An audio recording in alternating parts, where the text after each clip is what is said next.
30 жылдығына арналған ақпараттық танымдық сабағына жалғастырамыз. 2016 жылы 1 наурыз тұңғыш рет алғыс күні мерекеленді. 2016 жылы 1 наурыз Алаш көсемі, қоғам және мемлекет қайраткері, журналист, ғалым, халқымыздың ардақты ұлы Әлихан Бөкейханның 150 жылдық мерейтойы ЮНЕСКО көлемінде аталып өтті. 2016 жылы 1916 жылғы ұлт азаттық көтерілісіне 100 жыл толды. 2016 жылы желтоқсан көтерілісіне 30 жыл толды. 2016 жылы Қазақстан Республикасының тәуелсіздік алғанына 25 жыл толды. 2017 жылы Астанада Экспо халықаралық мамандандырылған көрмесі өтті. 3 айға созылған шараға 115 мемлекет пен 22 халықаралық ұйым қатысты. 2017 жылы Алматыда 2017 жылы қысқы универсиада ұйымдастырылды.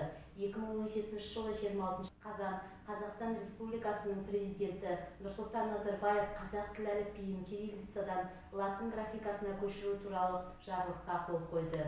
2017 жылы Қазақстан Республикасының тұңғыш президенті тапсырмасымен Қазақстанның 100 жаңа есімі жобасы қолға алынды. 2017 жылы Қазақстанның 18 миллионыншы тұрғыны дүниеге келді. Халықты қуантқан періште 2017 жылдың 11 мамырында дүниеге келген.